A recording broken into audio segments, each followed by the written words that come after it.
Hello and welcome back, everybody. Hopefully none of you were expecting Marvel or DC or any Cape films to get any better anytime soon, because honestly, it's looking like every single one of them is going to play politics or representation and diversity and inclusion or some other woke nonsense. And basically what we're going to have is the idealized, modernized, equitable, and inclusive versions of all these superheroes. If you don't know what I'm talking about, the trailer for Blue Beetle just came out, and it just looks like a stock, standard superhero film. Nothing really to write home about. It didn't look bad. The trailer looked decent.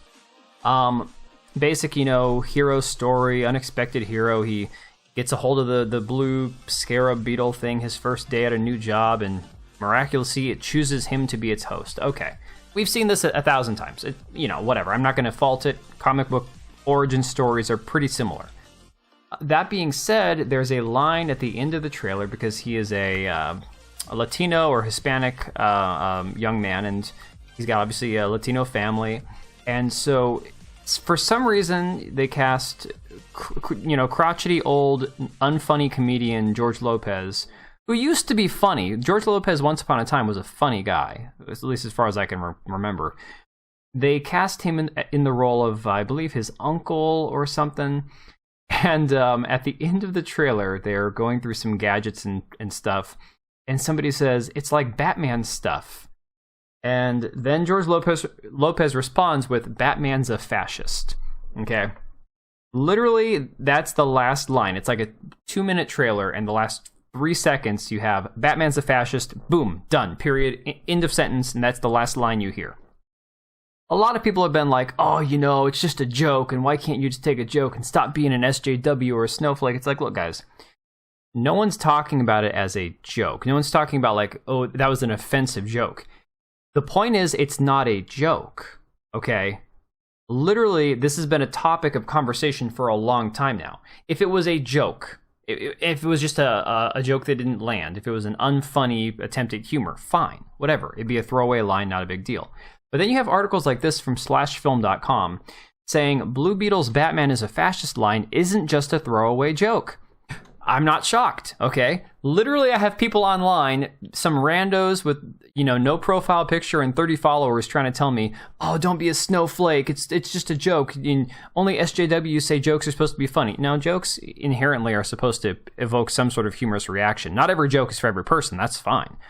People enjoy different types of humor. Some prefer clean humor, some prefer profanity-laced humor, some prefer, dark humor. I'm cool with a lot of it, but at least it has to strike some sort of humorous chord. This line was delivered intentionally to evoke a reaction from people, to evoke a response, because they throw it in there as the screen goes black. It's like, bam, last line you get is "Batman's a fascist." And you go, what am I supposed to do with that? How am I supposed to process that? Were they supposed to be making a joke? Was it funny? Was it not funny? Like, what's the story behind it? And so this article goes on to say the first trailer for Blue Beetle is here, and while the latest superhero movie from DC and Warner Bros. Is set to serve as an origin story for a young hero, Jamie Reyes' Blue Beetle, whose name isn't exactly as well known as Batman or Superman, the movie already looks like it's got some fighting words for DC's big guys, or at least Jamie's Uncle Rudy, played by George Lopez, does. Now, I'm going to point this out. I find this very curious that James Gunn is rebooting DC, moved on from Henry Cavill, moved on from Gal Gadot. They're not going to use Black Adam because that just fell apart. Shazam's not really part of the DCEU moving forward, but they're keeping the weirdo pervert that plays the Flash, what's his name, Ezra Miller. And then you're going to come out with a new character that very few people mainstream have ever heard of. I had never heard of Blue Beetle because I wasn't a comic book reader as a kid. And in that, you're going to take, okay, now we have the Hispanic Latino story, which is fine. That's cool. That's great. I like, movies that show different cultures from different perspectives. That if you can be true to the characters, that's great. Whatever. But now you're going to use those characters and try to shit on the already existing characters that you're recasting and building up from the ground up. Like, if we're going to have a younger Batman and a younger Superman, why is our first introduction into those characters not, here's their origin story, here's the new actor playing them? It's, oh no, we're going to mention them in the Blue Beetle and shit all over them before you even get a chance to see who the new Batman is or who the new Superman's going to be or what they've done yet, right? It seems kind of odd. Why would they even mention Batman when Batman is going to be getting a brand new origin story to begin with that hasn't happened yet? Because remember, the Batman with Robert Pattinson is a separate universe. They've confirmed that. So, going on from that, it says, Films Jenna Bush attended a trailer launch for Blue Beetle with director Angel Manuel Soto and star Zolo Maraduena in attendance. I apologize if I butchered that. There, the Cobra Kai star spoke about the ways in which Blue Beetle may or may not intersect with the larger DC universe, particularly when it comes to Rudy's declaration that Batman is a fascist. I can't reveal if more superheroes are mentioned, but the Batman one is obviously in the trailer they shared. And I think we will experience certain superheroes and opinions through the eyes of the family. The actor clarified that just because a hero is name dropped in the movie, it doesn't necessarily mean that someone's going to show up. Rather, it sounds like the Reyes family will have some honest takes on the heroes that, at least in the case of Rudy's Batman comment, may not be particularly flattering. And here's where you get to that modernization, reimagining shit. Funny as it is, the Rudy character, the uncle character, George Lopez's character, has, I think, a really interesting arc that relates to this hot take on Batman. You're getting to witness what someone like Rudy thinks about Batman, and you're getting to see what someone like Jamie thinks about these characters, Maraduena continued, referencing the teen hero he plays in the film. I think it contextualizes it in a way that feels honest to these characters. The first ever DC film to star a Latino actor, Blue Beetle, I don't even think that's true, but okay, will feature a family that co-star Harvey Gillian previously said feels authentic and welcoming. If you're a part of the Latino community, you're going to feel like, oh my gosh, my culture is on screen. Oh, okay. All right. That is how we talk at home.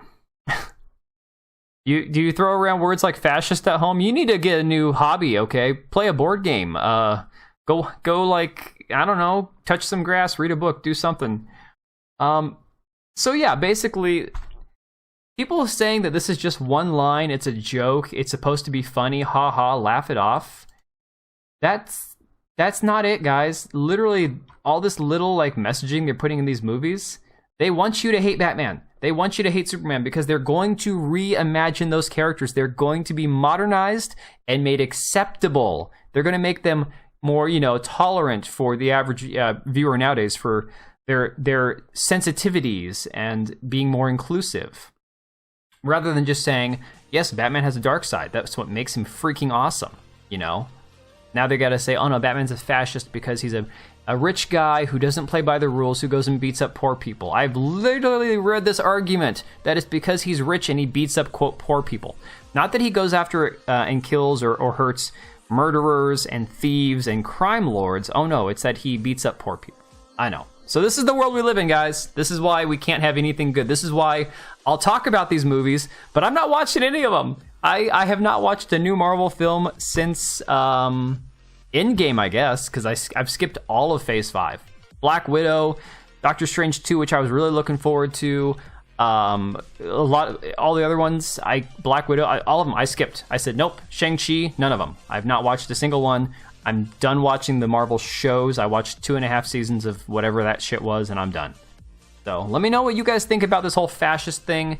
Thanks again for all the recent subs. You guys have been awesome, and we'll see you on the next one.